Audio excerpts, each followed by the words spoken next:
Merhabalar kıymetli izleyicilerim ve takipçilerim. Binnur'un Mutfağı kanalıma ve mutfağıma hoş geldiniz.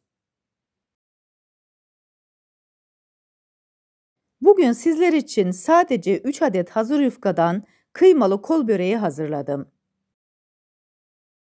Bu böreğin yapımı oldukça kolay, çıtır çıtır, gerçekten çok lezzetli.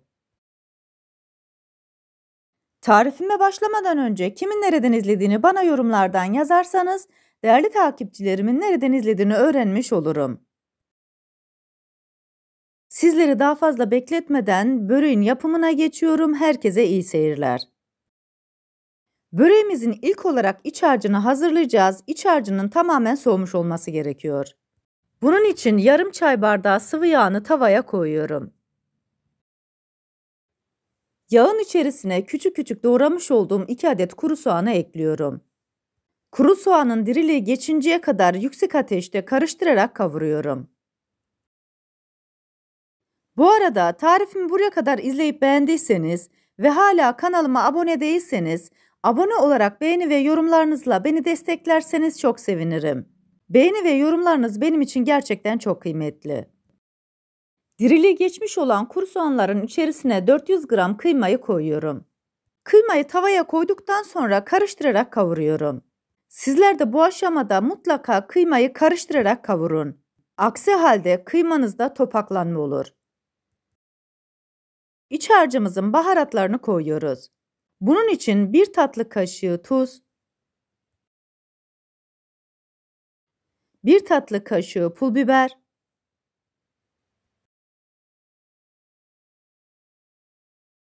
1 tatlı kaşığı kırmızı toz biber,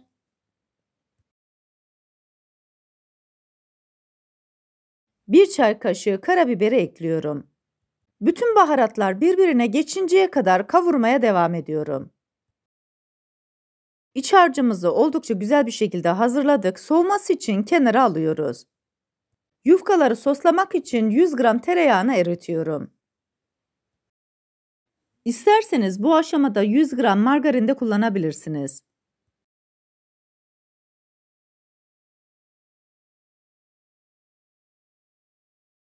Tereyağı eridikten sonra yarım çay bardağı sıvı yağını ekleyerek karıştırıyorum.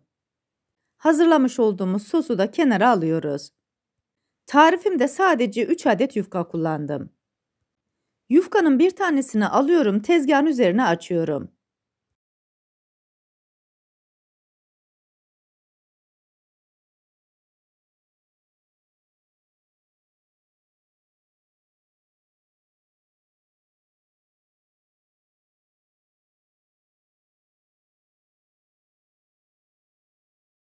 Bütün yufkayı ortadan ikiye kesiyorum.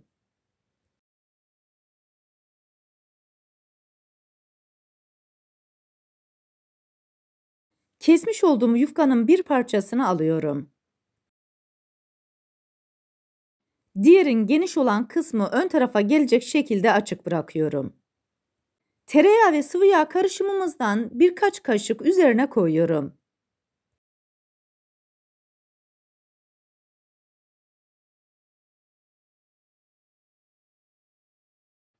Fırça yardımıyla yağın her tarafına gelmesini sağlıyorum. İsterseniz bu şekilde fırçayla yağın her tarafa gelmesini sağlayabilirsiniz. Ya da yufkanın kenarlarını ortaya doğru katlayarak her tarafın sıvı yağ ve tereyağı karışımının olmasını sağlayabilirsiniz. Hangi işlem sizin için kolayınıza geliyorsa o şekilde yapın.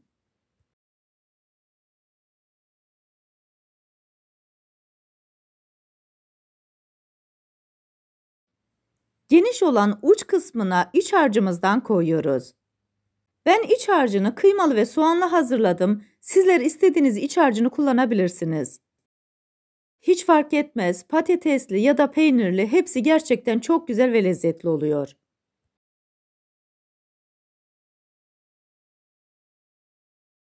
İç harcını koyduktan sonra eşit olması için elimle şöyle bir düzeltiyorum.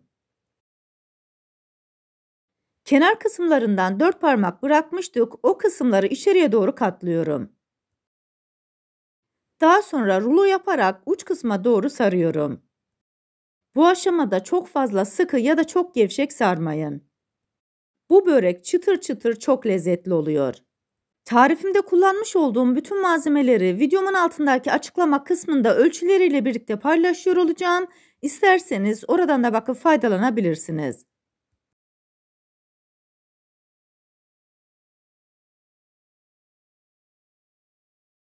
Yufkayı sonuna kadar sardım. Uç kısmından başlıyorum, ortaya doğru katlıyorum. Diğer ucu da onun üzerine doğru katlıyorum, şeklini vermiş oluyoruz.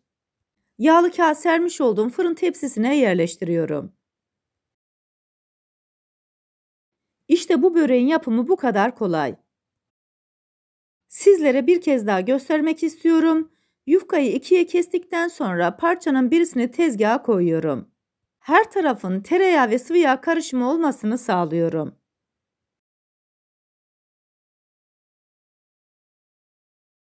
Geniş olan kısma iç harcından koyuyorum. Her iki ucu içeriye doğru katlayarak rulo yaparak saracağım.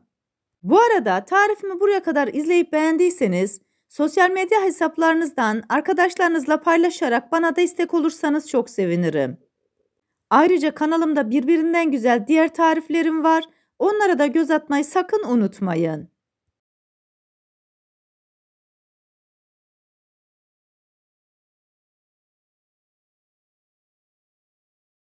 Rulo yaptıktan sonra her iki ucu katlayarak ortada birleştiriyorum.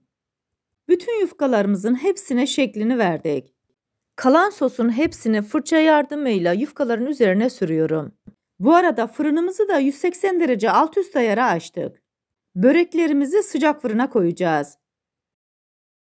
Üzerine sürmüş olduğumuz bu tereyağı ve sıvı yağ karışımı sayesinde böreklerimiz çıtır çıtır olacak. Böreklerimiz hazır, sıcak fırınımıza götürüyoruz. 35 dakika boyunca nar gibi kızarıncaya kadar beklettik. Fırından çıkartır çıkartmaz ilk sıcağının geçmesini bekliyoruz. Çıtır çıtır gerçekten çok lezzetli börekler elde ettik. Sizlere bir de bu böreğin iç dokusunu göstermek istiyorum. Tarifimdeki tüm püf noktaları detaylı bir şekilde sizlere anlatmaya çalıştım. Ancak yine de aklınıza takılan bir kısım olursa bana yorumlardan yazabilirsiniz. Oradan da elimden geldiğince sizlere dönmeye çalışırım. Bıçak yardımıyla porsiyonluk olacak şekilde kesiyorum. İçerisindeki kıymalı iç harcıyla çok lezzetli oldu. Üstelik kullanmış olduğumuz sos sayesinde de çıtır çıtır. Siz bu böreklerimizin son halini seyrederken ben de sizlere veda etmiş olayım. Bir tarifimizin daha sonuna geldik. Videomu izlediğiniz için teşekkür ederim. Bana destek olmak için tarifimi beğendiyseniz beğenmeyi, abone değilseniz abone olmayı, yeni tariflerimi izlemek için bildirim zilini açmayı, tariflerimi sevdiklerinizle paylaşmayı unutmayın.